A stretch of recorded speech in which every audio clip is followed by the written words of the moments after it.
तीन दामाद की सास पार्ट 1। कावेरी जी के पति का देहांत हुए काफ़ी वक्त हो गया था। कावेरी जी की 3 बेटियां थीं, ईशा, मोहिनी और सुहाना। तीनों ही काफ़ी होशियार और नौकरी करने वाली थी। लेकिन उन तीनों से कावेरी जी इतना प्यार करती थी कि उनकी शादी की उम्र होने पर भी उन्हें पराये घर भेजने का उनका मन ही नहीं हुआ। अरे तुम तीनों मेरे कलेजे का टुकड़ा हो। जब भी तुम्हारी शादी के बारे में सोचती हूँ ना, बड़ा डर लगता है।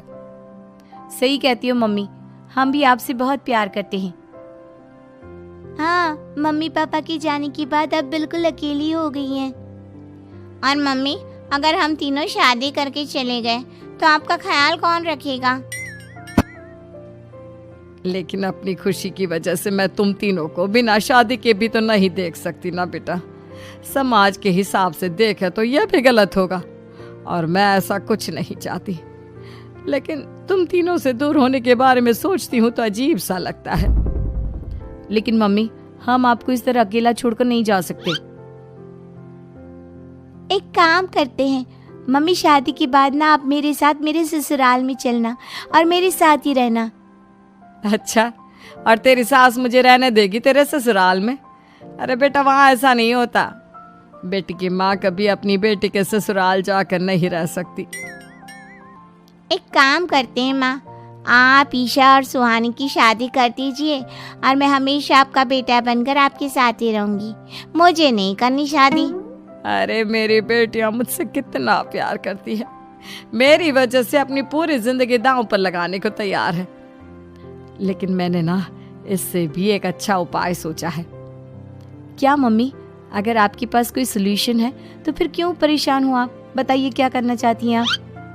मैंने सोचा है कि अखबार में इश्तिहार देकर तुम तीनों के लिए 3 घर जमाई दामाद ढूंढ लूंगी। वैसे भी नौकरी तो तुम तीनों अच्छे से कर लेती हो, कमा भी अच्छा खासा लेती हो।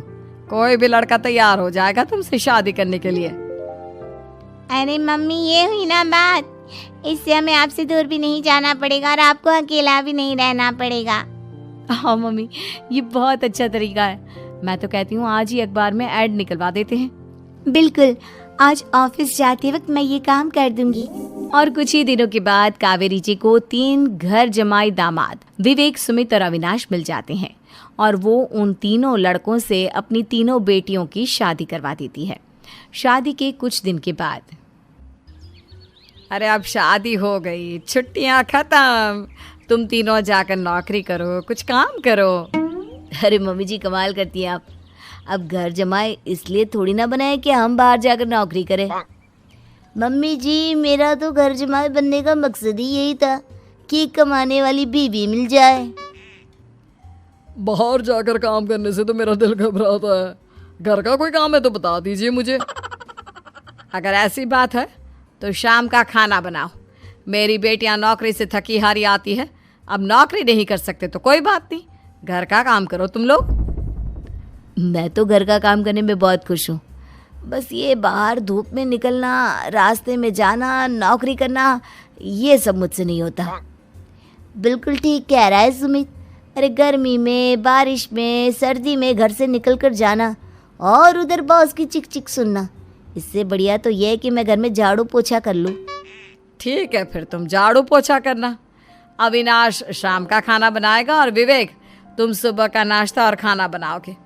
मेरे तीनों दामाद घर संभालेंगे और बेटियां नौकरी करेंगी। अगले दिन सुबह के वक्त, मम्मी मुझे ऑफिस के लिए देर हो रही है, नाश्ता चाहिए। अरे उस विवेक से कहा तो था कि सुबह का नाश्ता उसे उठकर बनाना है। अभी जाकर देखती हूँ क्या कर रहा है विवेक। अभी तक सोया हुआ है क्या? सुबह के 10 बज गए हैं। सोने दीजिए ना मम्मी जी, क्या हमेशा हिटलर की तरह हाथ में डंडा लेकर खड़ी रहती हैं? मैंने कहा सीधे उठकर खड़े हो जाओ और जाकर नाश्ता बनाओ। लेकिन मम्मी जी, बिस्तर में से निकलते ही कोई नाश्ता कैसे बनाएगा? 2 मिनट, वॉशरूम जाकर आता हूँ। बिल्कुल नहीं, सीधे रसोई में पहुंचो, मेरी बेटी को ऑफिस जाने में देर हो रही है।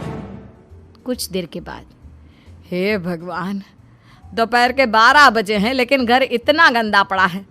सुमित से कहा था मैंने समय पर झाड़ू पोछा कर देना। सुमित, कहाँ हो तुम? क्या हुआ मम्मी जी? सुबह की चाय तो पीने दीजिए। आप भी याद करती हैं, चिल्लाती ही रहती है। ये सुबह की चाय है या दोपहर की चाय? अगर तुम 12 बजे उठकर सुबह की चाय पियोगे तो क्या शाम का खाना रात के 3 बजे खाओगे? मम्मी जी चिल्लाइए मत, बताइए बात क्या है। अरे 12 बज चुके हैं, अभी तक झाड़ू पोछा नहीं हुआ। घर में देखो कितनी गंदगी है। अच्छा, तो आप इसलिए परेशान हैं। वो क्या है ना मम्मी जी, आज मेरे हाथ में दर्द हो रहा है। रात को उल्टी करवट से सो गया था, हाथ हिलाया भी नहीं जा रहा। कौन से हाथ में दर्द है दामाद जी? इस सीधे हाथ में मम्मी जी, हाथ हिल भी नहीं रहा है। विवेक, सुन लिया तुमने? सुमित के हाथ में इतना दर्द है कि बेचारे का हाथ भी नहीं हिल रहा। आज तो ये खाना भी नहीं खा पाएगा, तो एक जन का खाना कम ही बनाना। ठीक है मम्मी जी। अरे नहीं मम्मी जी, मेरे कहने का मतलब वो नहीं था। मेरा मतलब है खाना तो खाऊंगा ना। अरे लेकिन कैसे? हाथ तो हिल भी नहीं रहा है। अरे मम्मी जी, आपको ना किसी जेल में जेलर होना चाहिए था।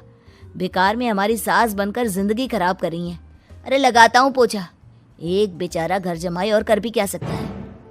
शाम को जब ईशा, सुहाना और मोहिनी ऑफिस से लौट कर आती हैं। मम्मी, शाम के खाने में क्या बना है? अब ये तो तेरे पति को ही मालूम होगा ना बेटा, उसने ही खाने की जिम्मेदारी ली थी। लगता है मम्मी आपने ये घर जमाए वाला तरीका अपनाकर मुसीबत मोल ले ली है। आपके तीनों घर जमाए कितने आलसी हैं। मेरे वाले को देखो, दोपहर के 12 बजे सुबह की चाय पीता है और काम क्या करना चाहता था? घर का झाड़ू पोछा। मम्मी बता रही थी कि आज उसने घर का झाड़ू पोछा शाम के 5 बजे किया था। अब क्या बताऊं बेटा, सुबह से हाथ दर्द का बहाना करके बैठ गया था। कहता है हाथ में बहुत दर्द हो रहा है, हिला भी नहीं जा रहा। सब बहाने मम्मी। ये तीनों घर जमाए मिलकर ना बस बैठकर खाना खाना चाहते हैं, काम धाम तो बिल्कुल नहीं करना चाहते। अरे लेकिन ऐसे काम नहीं चलेगा ना, मुझे इन तीनों को सबक सिखाना ही पड़ेगा। अरे तो मम्मी, आप हिटलर से कम है क्या? आपने जब हम तीनों को सबक सिखा कर इतना लायक बना दिया, तो इन तीनों नालायक दामाद को भी आप कुछ न कुछ तो बना ही देंगी। हाँ मम्मी, बस अपने अंदर के हिटलर को बाहर लाइए और अपनी तीनों दामादों को अच्छी तरह से सबक सिखाइए। रही बात आपकी बेटियों की, तो हम तीनों तो हमेशा से आपके साथ हैं। अरे लेकिन बेटा, इस काम के लिए तुम तीनों को मेहनत करनी पड़ेगी। कैसी मेहनत मम्मी? ऑफिस में तो वैसे ही बहुत मेहनत करते हैं हम तीनों। अरे प्रेग्नेंट हो जाओ, प्रेगनेंसी का बहाना बनाकर कह दो कि तुम तीनों ने नौकरी छोड़ दी है 2 साल के लिए, और जब घर में खाने के पैसे नहीं होंगे तो अपने आप काम पर जाएंगे ये तीनों। वाह मम्मी, क्या आइडिया दिया है। मैं तो कल ही जाकर कहने वाली हूँ कि मैं प्रेग्नेंट हो गई हूँ। फिर देखना कैसे मेरा पति अविनाश भाग भाग कर काम पर लग जाएगा। और फिर 2 दिन के बाद, सुमित, मैं ना प्रेग्नेंट हूँ और इसलिए अगले 2 साल के लिए मैंने अपनी जॉब छोड़ने का फैसला ले लिया है। विवेक, पापा बनने वाले हो तुम। अब से ना तुम्हें ऑफिस जाना होगा, क्योंकि मैं तो 2 साल के लिए छुट्टी पर चली गई हूँ। अविनाश, अब तुम्हें जिम्मेदारी संभाल लेनी चाहिए, वरना ये घर कैसे चलेगा। हम दोनों मम्मी पापा बनने वाले हैं। लेकिन कावेरी के तीनों आलसी दामादों पर अपनी बीवियों की बात का कोई असर नहीं हुआ।